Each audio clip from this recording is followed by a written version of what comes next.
Okay.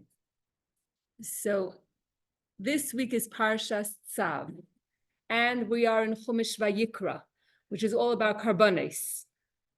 So before we go anywhere, let's just say that what is the purpose of a karban, of bringing a sacrifice? We have a whole entire book talking about sacrifices, and kids who are learning it in school may say, oh, this is so boring, and what lesson can we learn from this? And we don't have Beis Hamikdash right now. How is it relevant to us?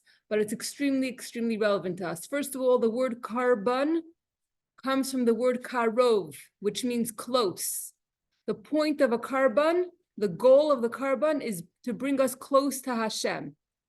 And also today, we may not bring an actual animal to Beis Hamikdash and have it slaughtered, but on a daily basis, on an hourly basis, on a minute-to-minute basis, we have to be ready to take our animal soul, not our physical animal, but an animal soul, and be ready to sacrifice it to Hashem, to be ready to give up the chocolate, right? Whatever it is, to be able to say, to be able to sacrifice our material needs and wants for a greater purpose for Hashem. So that's before we start. Now, today we're going to talk about a special karban. This karban actually has two parts. A regular Kohen, on the day that he is inaugurated, on the day that he begins his service in the Beis Hamikdash, he brings a special karban. It's called a mincha, and it wasn't an animal. It was like a cake. It was actually a sacrifice that like a poor person could bring, and it was fried in a pan, and it was cooked and baked, and it was called a minchas chavitin. In Hebrew, a chavita is an egg, like a scrambled egg, right? So it's some kind of offering that was made in a pan. Not something very expensive, and it was brought by a kohen on the day that he starts his service. Additionally, it was brought by a kohen gadol twice a day, half in the morning and half in the afternoon, together with the karban tamid. Karban tamid means forever, always. There was a karban tamid that was always brought from the community, from the communal funds. At the same time that the karban is brought from the entire community, the animal is brought. Also, the kohen gadol brings this minchas chavitin, this mincha sacrifice. And now we're talking about an interesting situation where the kohen gadol dies suddenly. Could be that he brought the mincha in the morning. He brought half the mincha in the morning, and then he died. And now it's the afternoon. What is going to be, who is responsible to pay for the sacrifice of the kohen gadol, this mincha sacrifice? Now, this mincha sacrifice, when the kohen gadol is alive, it is brought from his personal, private money. Now that he is not here, there's two choices. Who should pay for this sacrifice?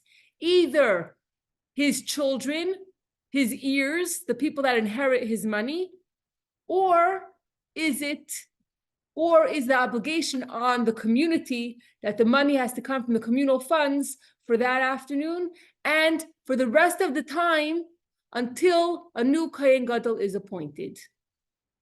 That's the question. That's the discussion and the question that we are going to speak about today. Now, just to make it a little bit more relevant, okay, today I came here with an Uber. Last Tuesday, our 12-passenger van, the transmission went, and my husband was on the way to bring the kids home from school, and he has my children and two other families, and shortly after leaving Cheder, which is over an hour away, the transmission goes, and instead of the children coming home at 4:30, they came home in an Uber at 6:30, and the van was towed, and the van is in the shop right now. And the question is, to get a new transmission is over $4,000 for a 12-passenger van that the Garari family owns. There are two other families that carpool. Whose responsibility is it when the van dies? Okay, not to compare to Kain Gadol, but I'm saying when a situation happens in your life that's unexpected, right? In the beginning of the year, when we made up with the two other families that we're gonna, carpool together, whatever it is, it wasn't in the plan that the transmission is gonna die. So there's a situation that wasn't expected, and now the question is how to fix it. Is it going to come from communal funds? Does everyone have to chip in together to pay the $4,000 to get the van fixed? Is it an obligation on the community, or is it an obligation on the individual, on the one who owns the van? So it's just to realize that this is something that could actually be very practical. Okay, so that's the question. Who's responsible? Where is the funds coming from? And there are different opinions. And I'm gonna use the poem just to keep me on the path. Okay. Okay. Parsha Tzav speaks of. I did, yeah. It's just a document, so it comes up very small. Parsha Tzav speaks about the law of the Kohen Gadol's pan offering. Minchas Chavitin is the pan offering. Half of it in the morning and half in the afternoon, the Kohen Gadol must bring. This happened every day continually, and was paid for with the Kohen Gadol's own money. There's a difference of opinion between Tanaim in a case where the Kohen Gadol died and they didn't appoint another in his place. So one of the teachers that teaches Project at the Sichas, this is obviously not in the Sicha, but this is his own feeling. And he says his personal feeling when he reads this is a situation where a Kohen Gadol dies and they didn't appoint anyone in his place. He takes it as the Rebbe. If a Kohen Gadol dies and there's no one that was appointed to take his place, just if you want to go there, or you could plug in anything. You have a source of where you feel you get your inspiration, you get your spirituality from, and for some reason that source of inspiration is taken away. Maybe you believed strongly in something, in someone, you had great hopes. Maybe it was a shidduch for your child, maybe it was that this person, this doctor, this therapist, this school, plug in whatever you want. You had a lot of hope and faith in this, and then all of a sudden it's taken away and you realize you feel like you're on your own. The doctor that promised to help isn't coming through. This source of hope fell through. And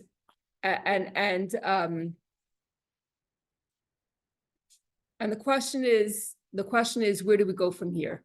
It's an unexpected situation, a difficult time in your life. You feel like you feel like you're a lost sheep. What do we do? Rabbi Shimon says that the pan offering is brought from the funds of the community, while Rabbi Yehuda says that the heirs pay for it from the inherited property. So we have two opinions. Rabbi Shimon says this carbon is this mincha, this pan offering is a communal offering, and therefore the community should pay for it until we get a new Kohen Gadol. And Rabbi Yehuda says, no, this obligation is on the family, on the heirs, on the people that inherited the Kohen Gadol. They're responsible. Okay, now Rabbi Yehuda and Rabbi Shimon, they don't just say whatever their opinion is. They have to have a basis for it. And their basis for it, both of them, their basis for their opinions comes from a verse in our pasuk in this week's Torah portion, which is chapter 6, verse 15. Both of them, they each take a different part of this pasuk to prove their point. Okay. From the same verse, 6:15, their proofs are taken, says the Gemara. The first part of the pasuk is the proof for Rabbi Yehuda. The Kohen who is anointed in his place from among his sons shall perform it. To pay for the mincha, the family does commit. Okay, so if you open up the Chumash and you read the pasuk, it says very simply, "V'hakayin hamashiach," and the Kohen who is anointed to be the Kohen who is anointed, meaning the Kohen who is anointed to be the Kohen Gadol. Now here, Rabbi Yehuda puts in the word dies, because he's learning it from here, so it doesn't say it clearly here, but he says the Kohen HaMashiach, the Kohen Gadol is anointed dies. Tachtav, in his place, mibanav yasa oisa. In his place, his children should do it. His children should bring the mincha sacrifice on his behalf instead of him, in his stead, because he died. So although it doesn't say the word died in the pasuk, the Rabbi Yehuda is taking this verse and taking it deeper, and he's saying from here, from the words of this pasuk, V'Kohen HaMashiach, the Kohen Gadol. So literally it says the Kohen Gadol, instead of him, from his children should bring the mincha. So Rabbi Yehuda says, why does it say instead of him, his children bring it? Obviously he died, so his children bring it instead of him. And this is Rabbi Yehuda's opinion, that therefore if the Kohen Gadol dies, the mincha comes from the heirs, from the children. That is the opinion of Rabbi Yehuda. And he takes his proof from the beginning of this pasuk. Okay. Rabbi Shimon holds differently. From Hashem, it is an eternal decree. Olam also means world, which implies from the community, from the communal funds, says Rashi. Okay, so now this same verse, if you continue reading it, it says, okay, the Kohen Gadol, who is anointed under him, instead of him, his children bring it. Chak Olam. What does Chak Olam mean? This is a decree forever. La Hashem. Chak Olam La Hashem. It's a decree for Hashem forever. And from these words, Chak Olam, Rabbi Shimon says, no, it's not an individual karban, but rather it's a karban that the community have to pay for, from the words Chak Olam. And he takes it from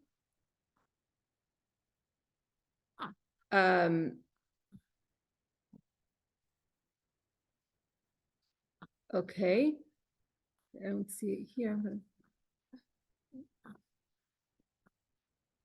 Okay, he has the same opinion as Rashi, and he says that Chak Olam means forever, and Olam also means world, and Olam also means people, right? The whole Olam, everyone should contribute. So Olam means people. So he says, because it says Chak Olam, it's a decree forever. And also so you could translate the word Olam also as people, as the whole world. And because of this word Olam, people and world, it's a responsibility of the Olam And therefore, if the Kohen Gadol dies, the Olam, it's a communal sacrifice, the Olam has to kick in and pay for it. So hold on, there's two verses, one is your own, and the other one is the widespread table. There's two options, one is your own, right? Your children if you pass on and die. Yes. So why is it so important to have a decree for ever? Where does that come in? Why is that? The Chak Olam, it's a decree forever, means Hashem made a decree, or Hashem, this is Hashem's desire, this is a mitzvah, that forever the Kohen Gadol should bring this mincha offering. So long as the It's not connected. right, it's in the same verse.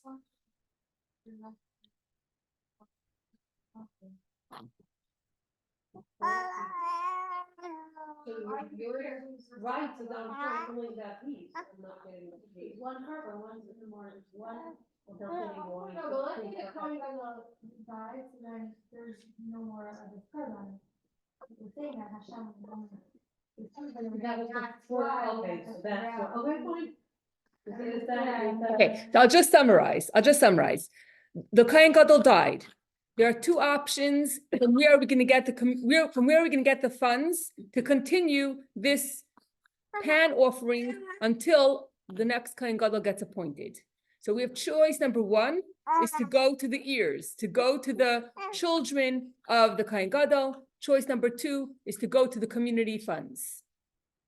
So there's two opinions. Rabbi Yehuda says it's an individual carbon. The obligation is on the Kohen Gadol. Once he dies, it's an individual carbon. The community doesn't have to kick in. It's the responsibility belongs to the family versus Rabbi Shimon, who says it's a community. Welcome. It's a community obligation.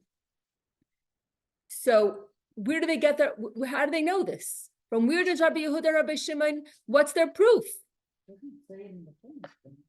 So from Pasuk Tzav is where Rabbi Yehuda and Rabbi Shimon learn their opinions. Rabbi Yehuda says, if the Kohen Gadol dies, it's the responsibility of the family. How do we know this? Because in Pasuk Tzav it says, V'akayin HaMashiach tachtav. V'akayin HaMashiach, and the Kohen Gadol who was anointed, tachtav mibanav yasa isa. Tachtav, in his stead, his children should bring it, should do it. So from these words, Rabbi Yehuda says, if he dies, it doesn't say the word if he dies in the pasuk, but if he dies, from here we learn that his children are obligated to pay for the karban. And Rabbi Shimon says, no, that's not how you read the pasuk. That's not where you pause. Rabbi Yehuda says you pause after V'akayin HaMashiach. And the anointed Kayin, period. The anointed Kayin died. Now continue the pasuk. And in his stead, his children bring the karban. Rabbi Shimon says no. And Rashi agrees. No, that's not where you put the pause. Rashi, we're going to get to this soon, but Rashi changes the order. Rashi says, if you look in Rashi, under the words Hamashiach tachtav mibanav, this means Hamashiach mibanav tachtav. Rashi switches the order. He says, don't learn it, V'akayin HaMashiach, period. The anointed Kohen Gadol dies, period. And instead of him, his children bring it. But Rashi says, no, you don't learn. This is not talking about a Kohen who died. No, don't go there. He says, no. He says, change the word mibanav and tachtav, right? V'akayin HaMashiach mibanav, and the anointed Kohen from his sons, meaning we already have the appointment of the new Kohen Gadol. We're not talking about a Kohen Gadol that dies. No, that's not what we're talking about here. And therefore, put the word banav right in the beginning of the pasuk. Switch the words tachtav and mibanav. The way you're supposed to understand this pasuk is to put the word mibanav and switch mibanav and tachtav and say v'akayin HaMashiach mibanav, the anointed Kayin from his children, meaning the child of the Kohen Gadol. That's how you should read the pasuk. Attach the word mibanav to the beginning of the pasuk. That's Rabbi Shimon. And Rabbi Shimon says, what do you do if the Kohen Gadol died? Chak Olam. Go to the Olam. Go to the congregation. Go to the community. Get the funds from there. It has nothing to do. It's not a personal carbon. It's not the family's obligation. Rather, it's the community's obligation. He learns it from the words Chak Olam. Olam means forever. It also means world or people. So therefore, it's obligation on the community. And don't go there and don't put the period after the first two words of the pasuk and say, oh, it's talking about a Kohen Gadol that died. No, it's not talking about that. That's not, that's not fair. No, don't say that. And Rashi agrees with Rabbi Shimon, and therefore in Rashi switches the order. He says, no, put the word mibanav before the word tachtav, put the word sons before you say in his stead. And it's not talking, that's not what it's talking about. So these are two different opinions. You're going to see there's a bunch of opinions this way, a bunch of opinions that way. So far, we know that Rabbi Yehuda is one opinion, and Rabbi Shimon and Rashi is a different opinion. And we're going to see more and more, we're going to put them on two different sides of the paper if we were to make a chart. Remember when I used to have those pictures of women? If you look at it this way, she looks happy. And now I can't unsee what you told me about Rashi. Right. It's like, wow. So the Rebbe proves, the Rebbe proves from Rashi that Rashi sides with Rabbi Shimon. Okay. Let's see what we're up to. What? We shouldn't forget about you. No. Okay. Who do you side with? Huh?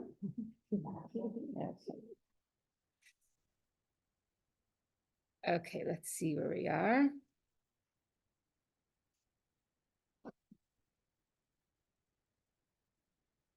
Okay. Everyone agrees, whether you're on Rabbi Shimon's side, Rabbi Yehuda's side, everyone agrees that there is no obligation here that is new, but rather the Kohen Gadol's sacrifice must continue. During the Kohen Gadol's lifetime, we must make it clear, to an individual sacrifice or to a communal sacrifice, does this mincha compare? Okay, so there's no new halacha here. If the Kohen Gadol dies, then this is who is responsible to pay for it. We have to take a step back. Forget about once the Kohen Gadol dies. In the Kohen Gadol's lifetime, what kind of carbon is it? Is it considered to be a communal one, or is it considered to be an individual one? And based on that, we'll know what to do when he passes away, because it's just a continuation. It's not a new mitzvah.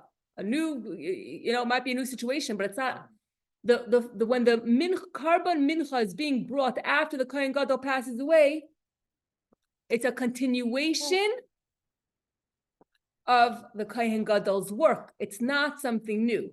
So if you want to plug that in to the Rebbe passing away, once he passes away, it's not like, okay, now we have to start new. We're not starting new. It's still a continuation. Everything that happens, even after he passes away, it's a continuation of his lifetime. It's not like, okay, we have to turn over a new leaf and start from scratch.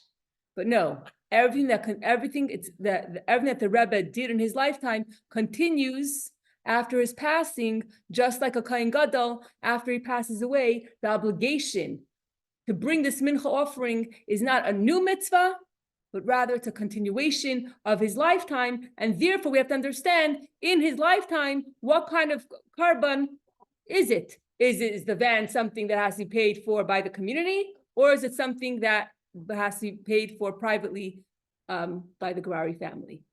Okay? You said it came from his personal funds all along. It did. So now they're switching it. I'm not sure. Okay, so right. So, They're switching. right. So it's true. Right. Even it's true that during his lifetime, it came from the Kohen Gadol's private assets, yes, and which would imply that it's more on the individual, because that's individual carbon, right? That's what you would think. But now that he passes away and we have this question, it could be a little bit of both. That it comes from his private funding, and yet it's still considered a communal sacrifice. So we have to understand, we have to go deep and understand what type of sacrifice is the Kohen Gadol's pan offering.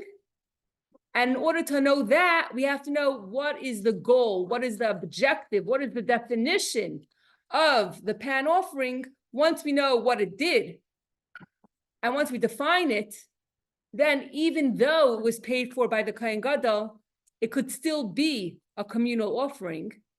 And then if that's the case, who's responsible to pay for it? Is it the family because the Kohen Gadol had paid for it until now? Or is the community because it's really a communal sacrifice? So we have to go deeper. And We have a doing converted fund, but Leila always took care of all of his expenses. So yes, he's an individual, but the people don't do it. So that's a great point. The Rav belongs to the Kehila, belongs to the community, and therefore the community was taking care of his needs, right? So when the Kohen Gadol is bringing this pan offering, who is he doing it for? Who is he representing? Is he just representing himself and his family? Or is he representing the entire congregation, all the Jewish people, and bringing atonement for all the Jewish people? And then you're also saying that maybe the assets were, like most schools, congregation is paying for stuff. Right. The Kohen for sure belongs to the community. That's their job, is the community. Excellent. Okay, so we're going to see this. Okay, honey, basically when you're saying you need both, you defund. It's both, the whole time. So- Yeah, because you can't have a rabbi without a congregation. So ultimately, the middle path is always is I'm just, yeah. we're going back and forth, but it's one connected to the other. So ultimately, there are two opinions. Ultimately, there are two opinions, and either you could. Both are on the table, whatever the circumstance is. Right. So both are. So there's two opinions, and we're going to see at the end that it is a mix of both. Actually, it is. That's the way you're saying it. Yes, it's going to be a mix of both, but we're going to be able to take personal lessons for our life. You know, according to Rabbi, what's the advantage of Rabbi Shimon? What major lesson could we learn from our life from Rabbi Shimon's approach? And what major lesson could we learn from our life to personalize in our life from Rabbi Yehuda's approach? That's where we're trying to go. Okay. Yeah, I'm trying to go slow. Okay. That's the word, you know? What? That's the word, like, why is that going back and forth? And then you get the answer. Yeah. So in life, it's always a tug. There's always a tug, pulling this way, pulling that way, and always ultimately balance. You know, to get to a place of balance is always our goal. We need to need a strong force for both sides. Yeah. So we're going to see a force from both sides. I'm going to see the advantage of both sides. Ultimately, it's a mixture of both, 100%. But we're going to learn so much from the two sides. What kind of covering of the Yaakov Pekida? Is my question. The Yaakov Pekida is also about individual and community. Yes. I'm like wondering why it's in this week's. I guess because We could, up here. yeah, we have to learn this lesson today. Okay. The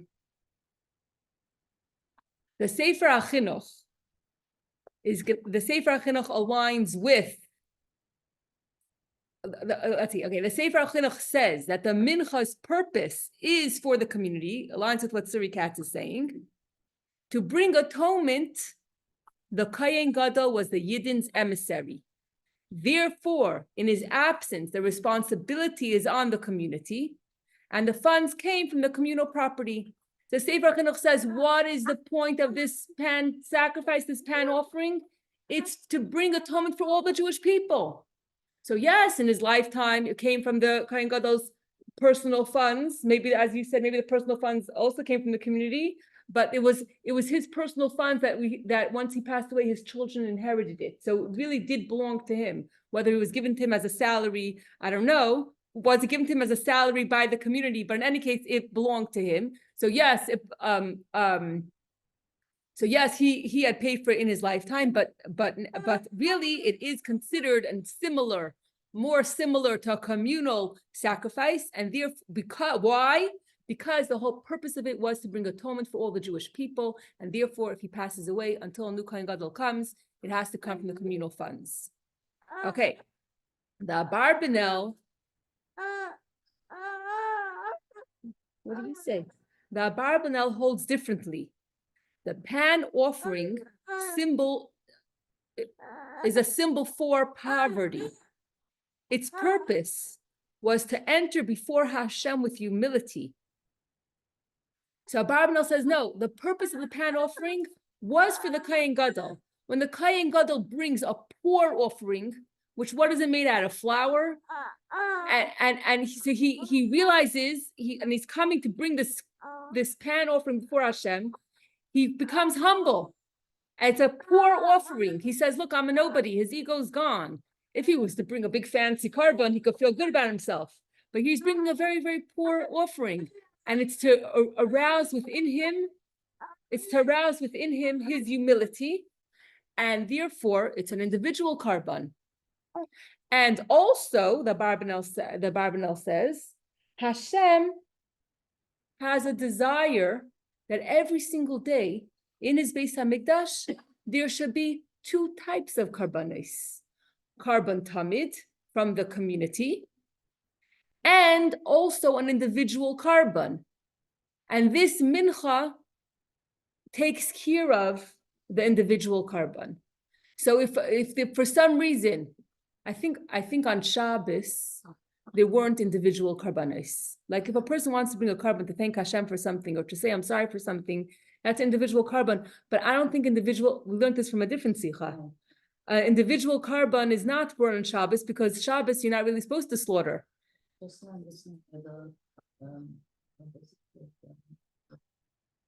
Well, this is not a The slaughter. mikvah thing about the torches. Yes, we just went with the torches. But this is not a slaughter. This is oil and cover. That's a great question. Yes, there's no what's the malacha here. But if baking and cooking, yes, It's not baking. Oh, it goes on the fire. it had to be fried and baked and cooked. It had to be cooked. Yes. So this covers the yachid carbon, even for a Shabbos when there is no other individual sacrifice. Hashem still wants individual sacrifice every single day, no matter what, and therefore according to the Bible, no, the purpose of this pan offering is for an individual sacrifice. A, that the Kohen Gadol should be humble, and B, there should be the yachid sacrifice brought in the Beis Hamikdash every single day. So if I was to make a list, right? On one side, we have Rabbi Yehuda says it's an individual carbon, and that follows the shita of the Abarbanel. On the other side, you have Rabbi Shimon, you have Rashi, and you have the Sefer HaChinuch, which all say that it's a community sacrifice. Okay. Still there, everyone? Pat yourself on the back. It's a great achievement.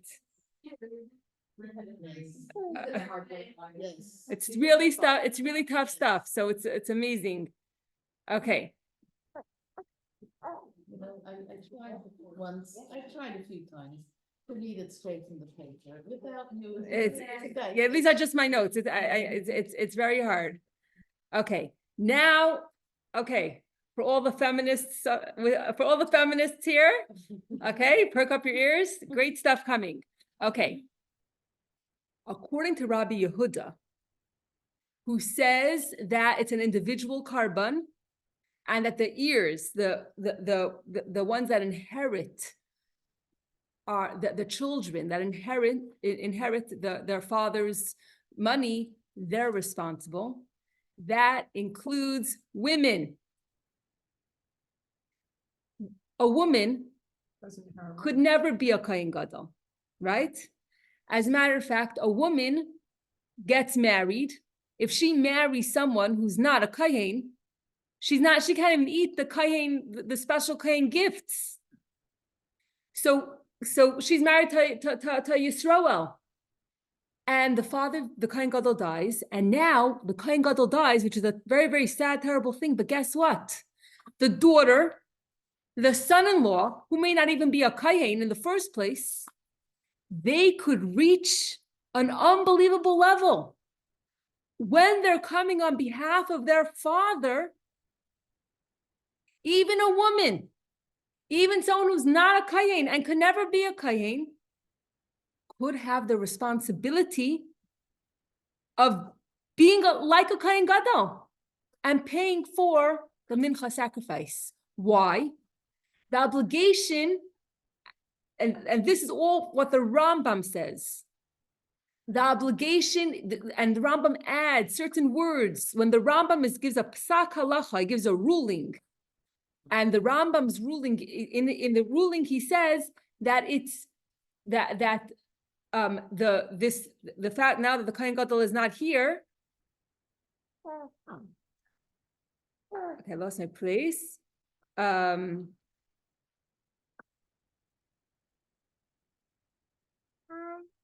Okay, let me read the paragraph and then I'll explain it. Like Rabbi Yehuda and the Abarbanel, the Rambam does agree. He rules that the funds come from the ears specifically.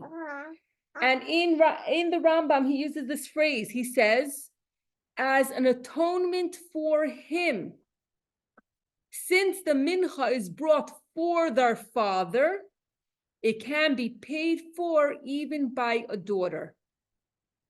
So Rambam uses these special words. He adds these special words, and he says that if the Kohen Gadol dies, the responsibility is on the children. And he says, why? Because it's an atonement for him. It's an atonement for the father. And therefore, even the daughter could bring it and could like rise to that level of a Kohen Gadol. Even though her husband's not a kohen, and she's a woman, and women can never bring a carbon or have that responsibility. In this case, a woman can have that responsibility to pay for the mincha sacrifice and serve as a kohen gadol.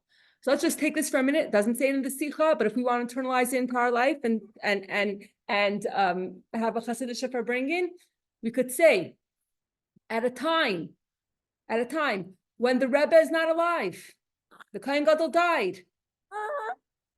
Regular people who are not a Kohen Gadol or a Kohen, by any stretch of the imagination, if you're doing it on behalf of your father, if you're doing a shluchus, if you're being his emissary, you're doing it on behalf of the Rebbe.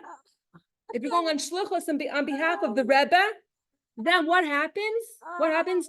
You have the power. You have the Rebbe's power. You have the Rebbe's koiches because you're the daughter, someone who really shouldn't, a regular Chabad person or not Chabad person, or person that is just a regular person, gets the power to be a leader, to be the representative of the Rebbe, to have the kayach of the Rebbe. Why? If you do it on behalf of the father, if you do it with the right intentions, if you do it and you're connected to the Rebbe, and you have the koyach of the Rebbe, that even a simple person could become very, very successful and could have a big hashpah on a lot of people. A regular person. The Rebbe took regular people and turned us into leaders. As long as you're doing it on behalf of the father, even if you're a nobody, you're someone that could never bring a carbon, but you could become a leader. You could become a leader, you could be a shliach, a shlucha, wherever you are. If you're an ear, if you're the Rebbe's child, and you're doing it on his behalf. You're empowering us. You really are. And again, you could, if you want to change it up, plug in other things.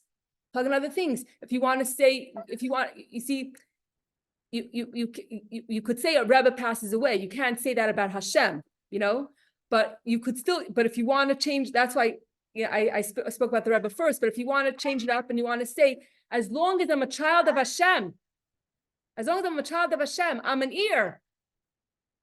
If I'm doing it on behalf of Hashem, then even if I'm a nobody, I'm a daughter, I'm a son-in-law, I shouldn't have any to be a Kohen Gadol. It's not for me. But as long as you're attached to Hashem, as long as you're doing it on behalf of your Father in heaven, plug in whatever you want, you could be a Kohen Gadol. We, each and every one of us, we may be daughters, but we are the Kohen Gadol of our home. The Kohen Gadol of our home. Why? Not because of our own merit, because usually we wouldn't have that opportunity. But if we're doing it on behalf of our Father, then we could be the Kohen Gadol. Yeah, but that doesn't say in the Sikha. That's just the Farbrengen part, which Rabbi Sarabransky, he was the one who I didn't actually hear it, but he usually gives a couple, even a minute or two. I don't know. I'm going to find out. But he usually he speaks for a couple of minutes, and that was his Hasidic interpretation. That the halacha truly is that a girl, a woman, a son-in-law who's not a Kayin is responsible according to Rabbi Yehuda and according to the Barbanel and according to the Rambam is responsible to supply the funds for the mincha. And the takeaway from that is that even if it's not your thing, I can't do this. I don't have the knowledge, the experience to open a preschool. I plug in whatever you want. But if you're doing it for your Father, then you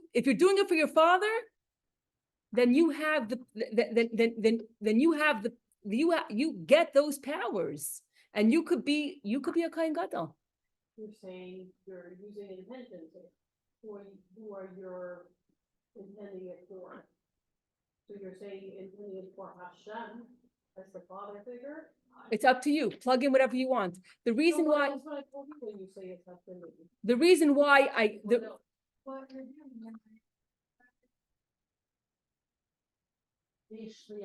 if whatever you're doing in your life, if you're truly doing it, not for your own ego, if you're doing it for your Father in heaven,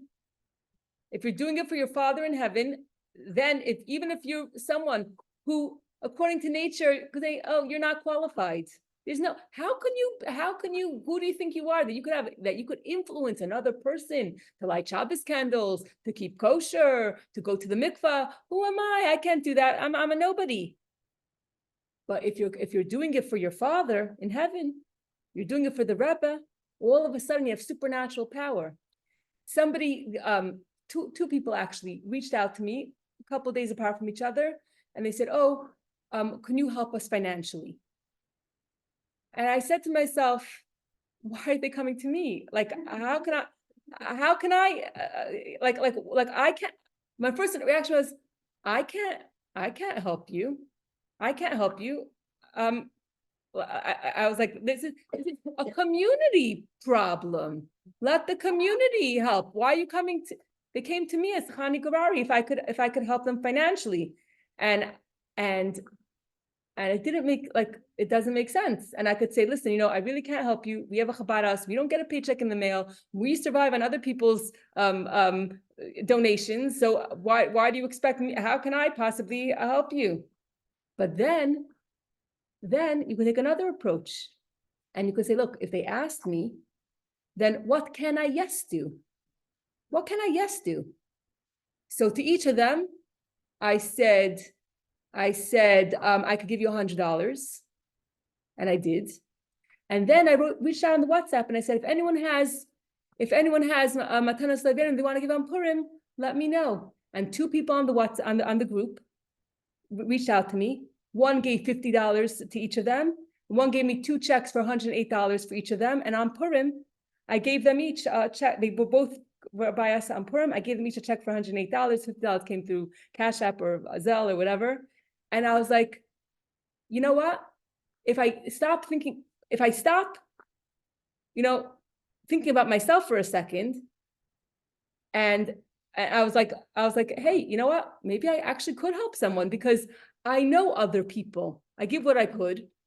And then I know the other people, and each of these families, okay, it's not a lot, but each family got $250 versus me saying, sorry, I can't help you. Now, one thing led to another. So one family actually came to us for Purim, and at the Purim party, the husband came over to me and said, then they're using the money for diapers for their kids.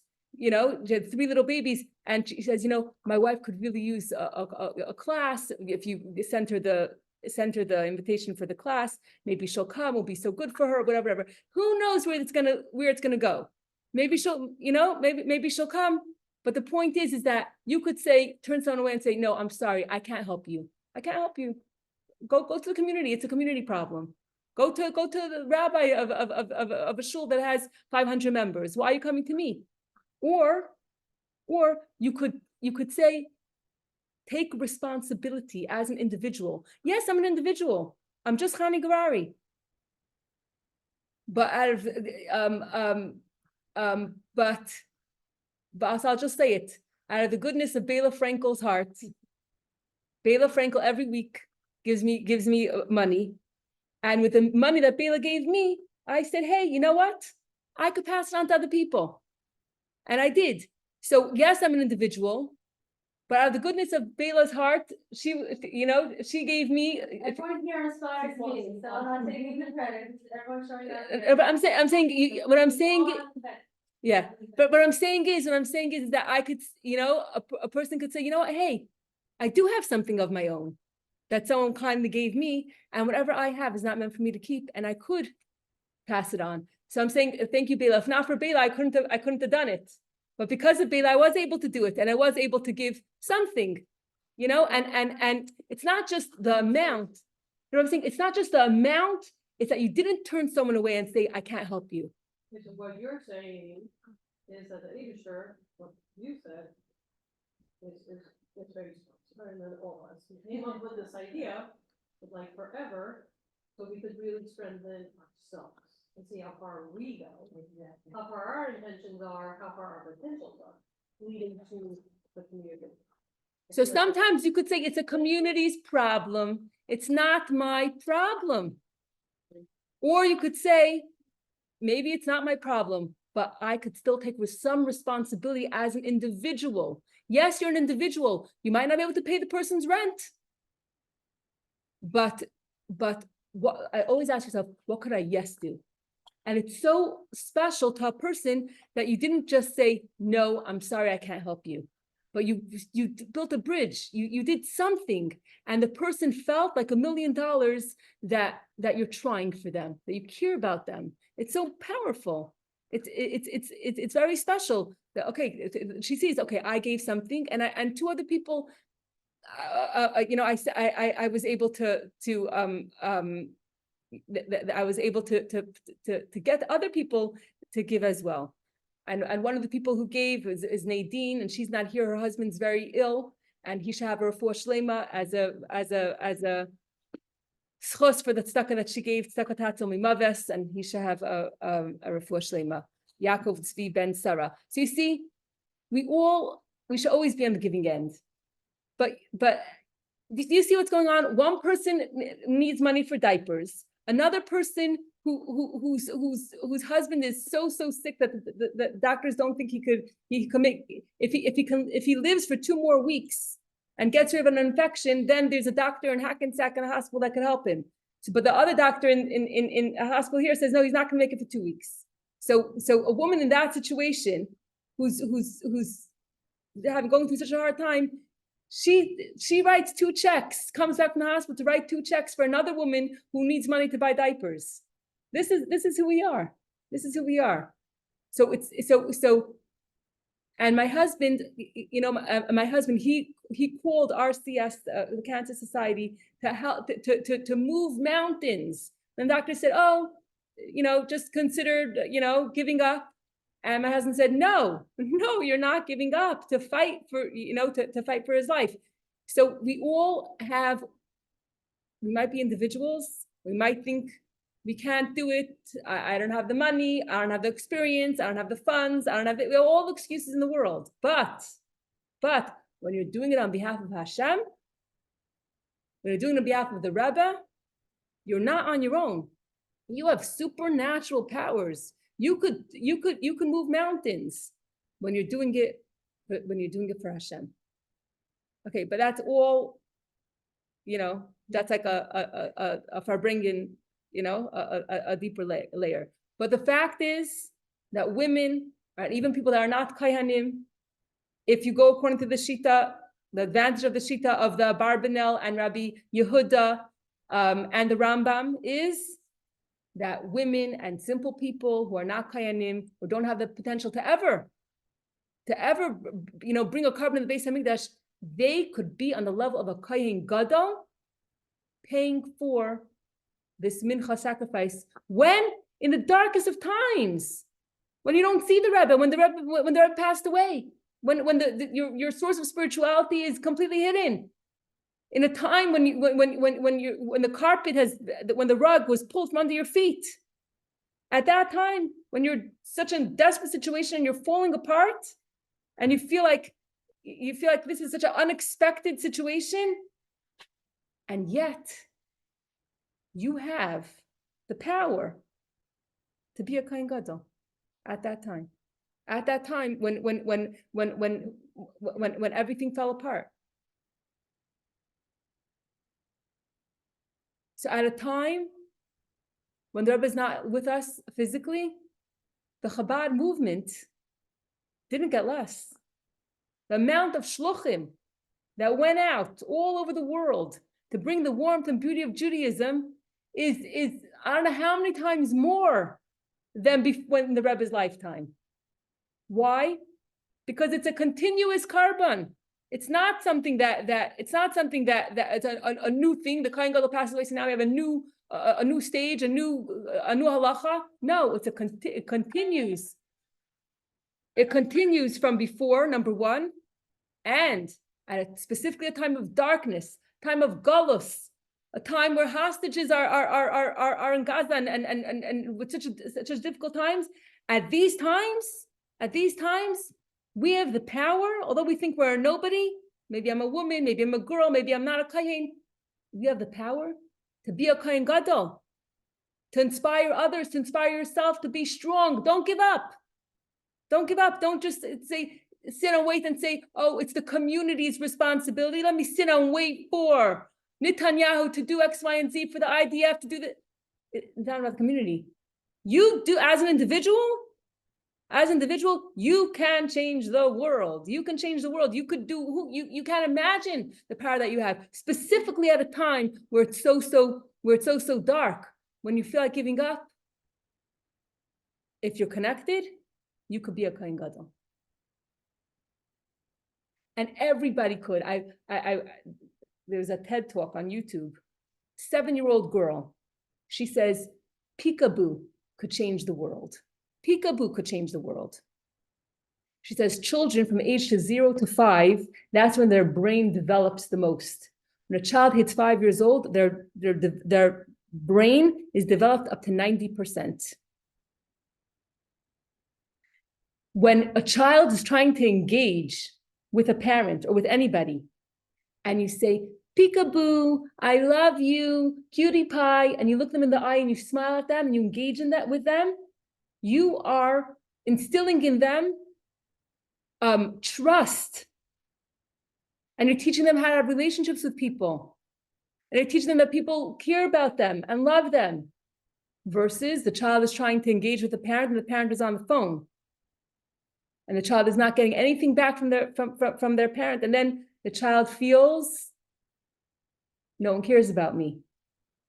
Doesn't get the trust, doesn't feel trust in humanity. All this is till the age of 5. So I know it's a lot.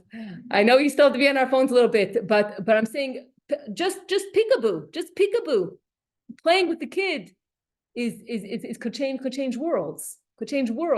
So although you might think that you're in the dumps for whatever reason it is, no, if you're connected, you have the power to literally change your family, your community, and the world with the smallest thing. Okay. Okay, let's see. Back on here. Someone is going through a surgery now, so I want to say, dedicate the one in Meir Chaim ben Chayatzira. Refuah Shlema for Meir Chaim ben Chayatzira. Shav Refuah Shlema. We shall have only simchas and revealed blessings in everybody's life. And Mashiach now. Okay. Where are we up to?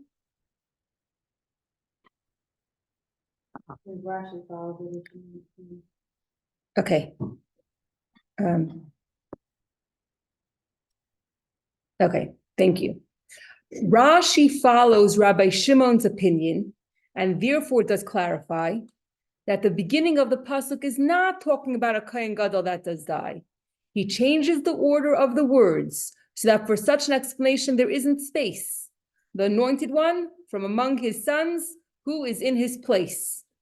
So we already said this, that Rashi holds that it's a communal. Now Rebbe is going to prove that Rashi holds the opposite, that Rashi holds that it's a communal sacrifice. And therefore Rashi changes the order of he says, how should you read the pasuk? Put the word sons right after a Kohen HaMashiach. And don't leave any space to say that it's talking about a Kohen that died. No, Rashi agrees with the other side that it's a communal sacrifice, and therefore in the pasuk it should be V'Kohen HaMashiach mibanav, the anointed Kohen Gadol from the sons of the previous Kohen Gadol.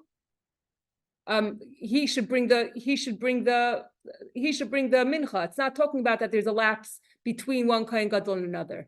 So Rashi holds that it's a communal sacrifice. Okay.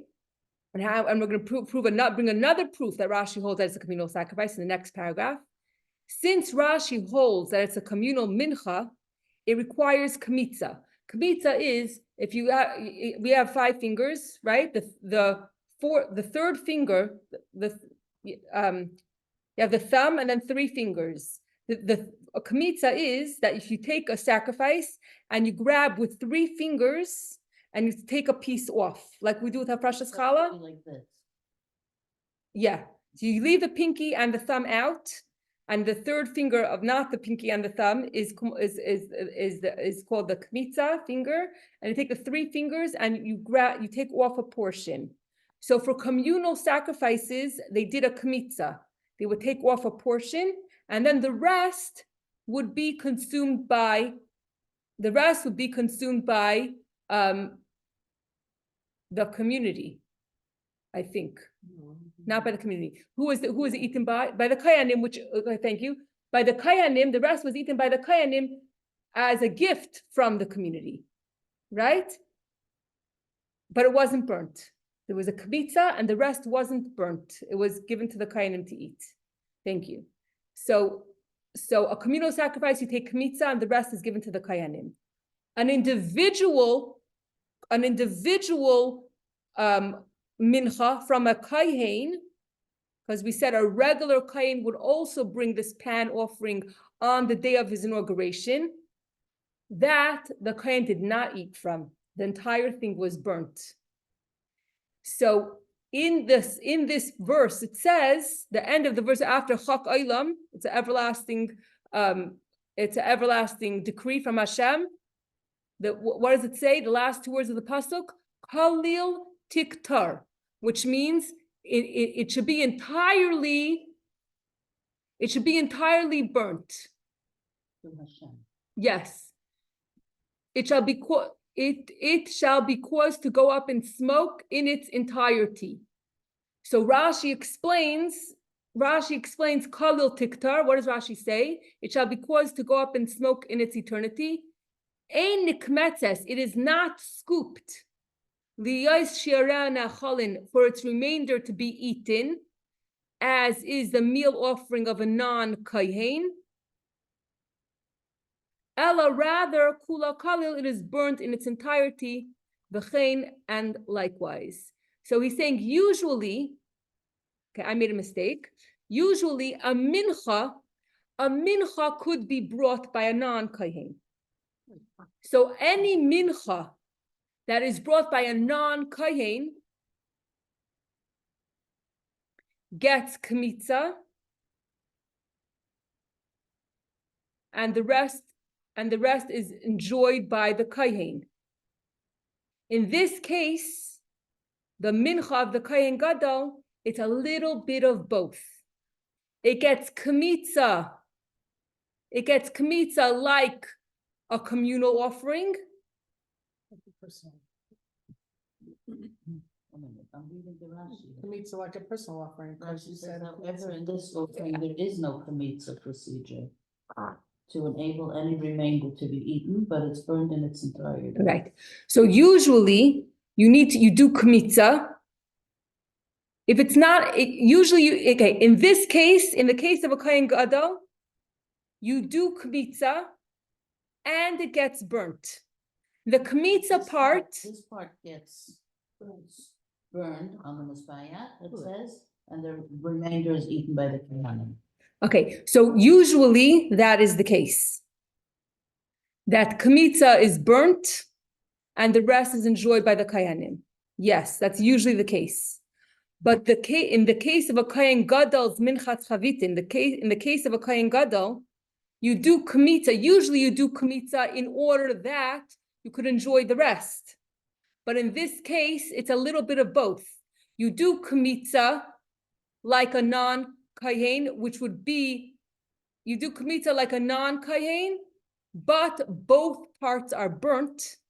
And the part that's usually eaten is burnt like a kohen, regular kohen brings them in. Okay, let me start again. Okay, there's actually three. There's three different possibilities of bringing a mincha, okay, I'm making another mistake. Okay, a mincha, there's probably different types of mincha. The minchas chavitin is unique for the kohen and the kohen gadol. Is that correct? Okay, if a minchas, I have to go back and learn. If a minchas chavitin is unique to a kohen and to a kohen gadol, then we'll say, if a regular person brings a mincha, if a regular person brings a mincha, a kmitza is taken, 3 fingers are taken, what you collect with the 3 fingers is burnt, and the rest could be enjoyed.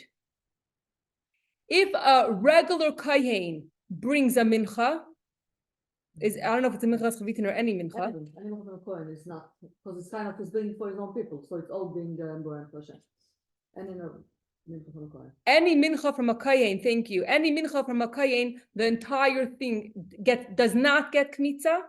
I don't know about this part, I know it gets It for the says burden. over here, I think I don't know all what you minchas mean, but get over here it kmitza. says, in this I think offering, only there is because no it's about, it's all kamitza. about the From the rest. coin, whatever leftover has to be burned, Yeah, if these are leftover. I think there's always kmitza. Only It the says coin over is- here, Rashi says, however, in this offering, there is no kamitza So this is the procedure. difference. There's no kmitza procedure so that you could enjoy the rest. Right. There is a kmitza procedure and the rest is burnt. But over It's a little here, bit tricky with the words. Yeah, Here it's burnt completely, which was, yeah. yeah. one So the that- kohen gadol's, The evaluation or the coin. okay, let's try again. The kohen gadol's minchas chavitin, the kohen gadol's pan offering, you do take a kmitza out of it.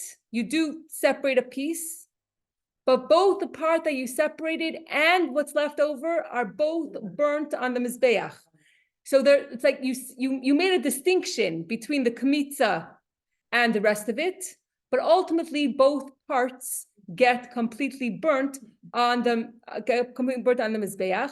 So it is similar to a Kayen's mincha, which is completely burnt, but it's similar to a communal sacrifice because the kmitza is taken. But the leftover doesn't have to be burnt. It's only by the coin if the leftover has to be burnt. So there's some korban only coin allowed to eat from. I know that because my lesson is coin. No,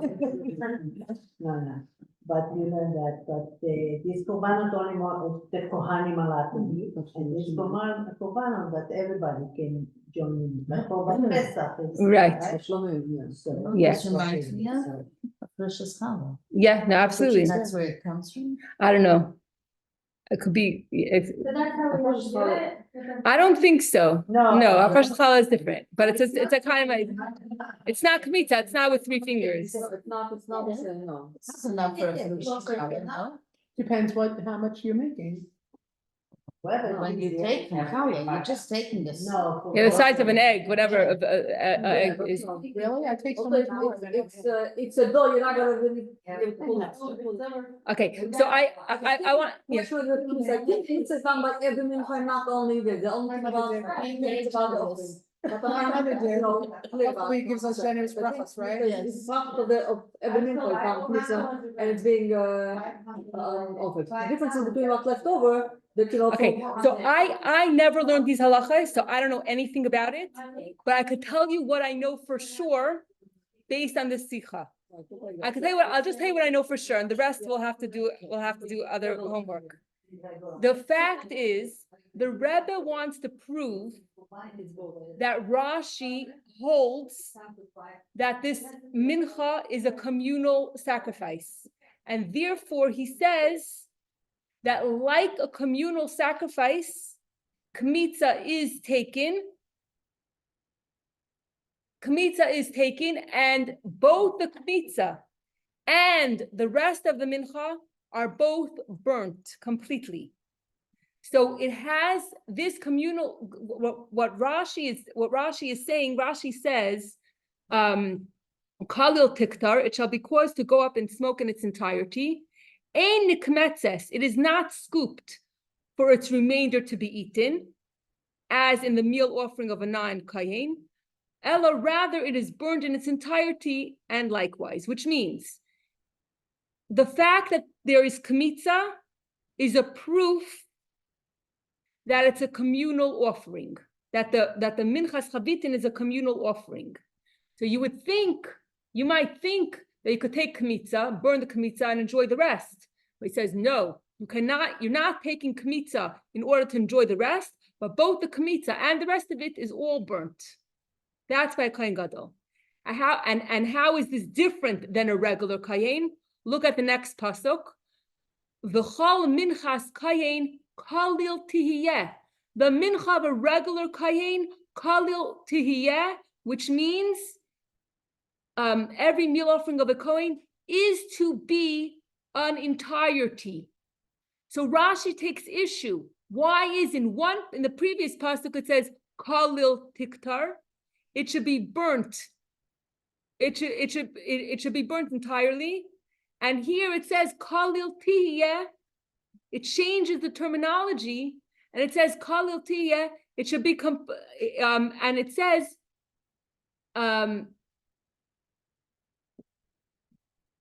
it is to be an entirety. The difference is that by a regular kayin, if a regular kayin is bringing a mincha, there is no kmitza taken. It's entirely brought all together versus kalil tiktar, where you do take a kmitza, and then the rest is burnt. So you're burning it in 2 parts. By the kayin gadol, by a regular kayin, you're burning it. And what does Rashi say? The next Rashi. Kol minchas kayin, every meal offering of a kayin, shel nedava, this is voluntary. Okay, you said that. A mincha of a kayin that is voluntary. Kalil tiyeh is to be an entirety. The word kalil implies kula, all of it is equally offered to the one who is on high. When a regular kayin brings a mincha, the entire thing is burnt all together and equally in front of Hashem. But a kayin gadol, but by a kayin gadol, the word is different. It doesn't say kalil tihiyeh. It should all be equal. But rather, kalil tiktar was you take a kamitza and then you burn both. It's in two parts. But the fact that the kayin gadol takes kamitza, it's not so that he could enjoy the rest, but it's to make it more similar to a communal karban. And that's why the Rashi learns from the fact that one pasuk says kalil tiktar, the next pasuk it says kalil tihiyeh, that the mincha chavitin, this pan offering of the kayin gadol, is similar. Rashi holds that it's similar to a communal offering because it says kalil tiktar, which means yes, it's all burnt on the mizbeach, but it's burnt in two parts, the kamitza and the rest of it, which is not the case by a regular kayin who's bringing a minchas nedava where it's all burnt equally. And the point of this whole thing, which is very hard to understand, is that Rashi holds, this is another proof that Rashi holds that the minchas chavitin is a communal sacrifice. Okay, I know that's all very over our heads because I never learned and knew anything about it until a couple of hours ago. So excuse my ignorance. Okay. Okay, it's talking about here kayin gadol and kayin. In two different psukim. Right. They're both burned, except the difference is that for one of them, you take the kamitza first. Yes. Okay, for the kayin gadol. And the kamitza implies that it's a communal sacrifice because communal sacrifices, kamitza was taken from them. Because when you see that when a regular kayin brings a mincha, no kamitza is taken. As an individual, when an individual kayin brings a mincha, no kamitza is taken because kamitza is a sign, is an indication that it's communal. Okay, we figured it out together. No? Mitzvah is not on community. Also, an individual Israelite is bringing this mitzvah, but the individual Kohen there's no mitzvah. Okay. So let's say it again. Versus the Kohen Gadol, which is communal. The Kohen regular Kohen you bring, there's no mitzvah. Kohen Gadol, because it's also the communal, there is mitzvah. That's the difference. Okay, and a regular person. There's always mitzvah. So a regular person, even if he's an individual, there's still kmitza. Yeah, okay. Thank you. You must be a very good teacher. I'm not a teacher. I just like to learn from Rashi. Yeah. Wow. Okay. You see, we have to learn Chumash and Rashi. Okay, so very good. The one I think was in, but yeah, you said Vayatal Pekude, one of these parshas now. Mitzvah? No. Mitzvah is not the one, so the mentor. Very cool. No, She spoke a different talking about individual and communal. I think last week's parsha I had the mincha, because my husband told me about mitzvah. Yeah. Okay. Okay. Very good. Okay. So now we have to wipe off the excess with your finger. Okay. No more excuses. When we're connected, we have to do chitas. No more excuses. Okay. Okay. So let's see where we're up to. In the following pasuk, which we just read, we see a change in the terminology. Every meal offering of a kayin is to be an entirety. The personal mincha of a regular kayin has no kmitza and is offered equally. Okay, so I know it's way above us, but it's basically we're just comparing and contrasting the two psukim, one where it speaks about the kayin gadol, where there is kmitza, and the second where it speaks about the regular kayin, where there is no kmitza. And kmitza usually is an indication of a communal sacrifice, even though for a mincha, a regular person also does kmitza. Okay. Let's continue. According to Rabbi Yehuda, according to Rabbi Yehuda said that it's an individual karban, right? So how does Rabbi Yehuda explain the words chak olam? Right, because chak olam was the proof from the opposite side, right? From But it's a community, so right. Okay. Rabbi Shimon said that from Chak Olam we know that it's a communal sacrifice. So how does Rabbi Yehuda explain the words Chak Olam if he holds that it's an individual sacrifice? According to Rabbi Yehuda, it is a statute forever is necessary. It is necessary to say Chak Olam. Why? Because a personal sacrifice isn't brought daily. A continual mincha means that every day the Kohen Gadol has a new obligation to bring the pan offering as if it was the first day of his inauguration. Okay, so for this, we're going to have to go back to verse 13 as well. So the Chak Olam, why does it have to bring Chak Olam? Because I might think an individual carbon doesn't have to be, there's no place where it says an individual carbon has to be brought continuously. That's why you need this word Chak Olam forever, to know that not just when Aaron's lifetime, but after Aaron passes away, any other Kohen Gadol, for all generations, this mincha has to be brought continually. According to Rabbi Yehuda, even though it's an individual carbon, it still has to be brought every single day forever. How do you know this? From the word Chak Olam. Now, if we go to verse 13, we have another little piece here. We're almost done.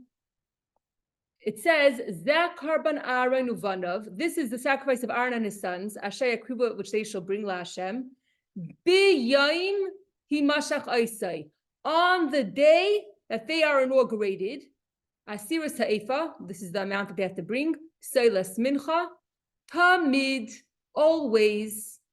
So the question is, if it has to be brought continually, which is what we said, why does the pasuk say on the day that they are anointed? They bring this carbon on the day that they're anointed forever. It should say they should bring this carbon from the day that they're anointed. From the day that they're anointed and on, they should bring the carbon forever. Why does it say the word on with a beis, biyayim, on the day that they were anointed, and why doesn't it say from the day that they were anointed? And here, although all this was all nigla, it was all Gemara, it was all the revealed part of Torah, here we see how the oral part of the revealed part of Torah and the hidden part of the Torah come together. And the answer is, this individual carbon, according to Rabbi Yehuda and according to the Barbanel and according to the Rambam, that says that it's an individual carbon, right? That has to be brought continuously. Every single day, it's a new obligation. And every single day, the energy that is revealed every single day is the same energy that was revealed as on the day that they were inaugurated. That's why it says on the day and not from the day. Each day anew, which means that if we go according to the, so I'm saying obviously we're taking a middle path and it's a combination and there is a kamitza on it, the whole thing is burnt. We have a little bit of each. And I still but now there's a mila with going according to the opinion that it's all that it's a communal sacrifice, and there's a big advantage saying that it's an individual sacrifice. If you go according to the opinion that it's an individual sacrifice, then it's an individual sacrifice, and usually individual sacrifices are not continuous. Every day it's a new obligation, which means that according to the opinion that it's an individual sacrifice, every single day that you're going through a really hard time, that you're waiting for hostages to be released, that you're really waiting for Mashiach to come, that you're waiting for a good report from the doctor, that you're waiting for your kid to get into school, that you're waiting for your child to find a shidduch, whatever it might be, that difficult time, when godliness isn't apparent, at that difficult time, every single day, you have an obligation as a daughter to pay for the mincha. Okay, I know I just said a lot, which means that every single day that you don't want to get out of bed, that you just want to sit with your hands folded and say it's the community's responsibility. Every single day you have a new obligation to get out of bed and to be the best you that you could be, not to wait for the community to get together and do something. But because you're the daughter, you and you have and the father passed away. You have an obligation and opportunity to become the Kohen Gadol. Every single day, the obligation is anew, because an individual carbon is something that is not continuous. It's something that has to be. It's something that is becomes obligatory every single day anew. The advantage of the community, going according to the opinion of Rashi and Rabbi Shimon and the Sefer HaChinuch, the advantage is that in the Sikha it says that a community never dies. An individual might pass away, but a community never dies. And this I wrote, Am Yisrael Chai. Okay, so the advantage of the community, of going according to the opinion of the community, is that the community never dies. We have strength and we have an insurance that Am Yisrael Chai. So either way, you want to go according to Rabbi Yehuda and say that the Kohen Gadol's Minchas Chavitin is an individual obligation and has to come from individual funds, from the family funds, from the daughter, then it's an obligation every single day. Even though you don't see the Rebbe is not alive, Begashmis, even though all the difficult challenges that are there, every single day you have an obligation to get out of bed. And to be and to get out of bed and to not just sit and wait and think it's someone else's problem. Let someone else do it. But if you're connected, you could be the Kohen Gadol. And if you want to go according to Rabbi Shimon's opinion, which is that that is obligation on the community, just know, no matter what our enemies do, Am Yisrael Chai. They might hurt us. They might hurt us, but the Jewish people are going to be here forever. And we have nothing to worry about. And a communal feeling, you get empowered from that also. Not just from being the Kohen Gadol's daughter, but you also get, when we have together as a community, it gives us tremendous strength. So we need both. Yes. That's what we always need both. That's the middle. That's but there's an advantage to each one. We have to recognize. We have to recognize that I don't have to wait for the community. I have so much power on my own, but yet because I'm part of the community, our existence is forever. Okay, I'll just have like 1 or 2 paragraphs. Let me see. I'll just finish Can I it. say something? Yes, please. No, No, you say. You sure? Yes. Okay, so I'm busting to ask, so I'm gonna ask from a personal thing, your community. I have a 60-year-old that needs work. For Pesach, even if any of you, I don't know, any connections of any kind. Boy or He's girl? a boy, he's bored, and he's my son, and he's flaky. 16. Okay, I thought you said 16. Yeah, One thing. So they usually like the groceries or the wine stores need delivery people. I don't need any. I have a I don't need son any. that has a store. What? My son-in-law manages stores to Discover. Thank you, okay, so, yeah, so your son, so my son actually I found understand. this job in Voice of the Star last year. Okay. I'm just putting it out there that I can use tomorrow. Yeah. If you, any of you wanna. He just please needs it, drive with he just me. needs it for a few weeks or for. Yes, it's a Okay. few weeks, that, so I'm putting it out there, I was this entire share busting, should I say something or not? But I'm getting a lot of calls, I've been a lot out, and, and I'm getting, you need something for your son, exactly. Yeah. He is actually, we saw his phone, he's been texting 2 girls, Okay. so I really need something. Would he ASAP. go back to Toast to Discover? He might, yeah, he Okay. might, but I'm just something that'll bring him, I'm just putting it out there, Okay. you know, you guys are, come here, We're family. We're a community. Yes. Community, And I go here and I invest things, so thank you for, whether this went somewhere where it didn't, I needed to, Yeah, yeah. we all have this as. Phew. It's, It's, it's something We that all we have all something. deal with this kind of we all situation. had, so, Yeah. so. He's, the thing is, his downfall is he has a huge heart.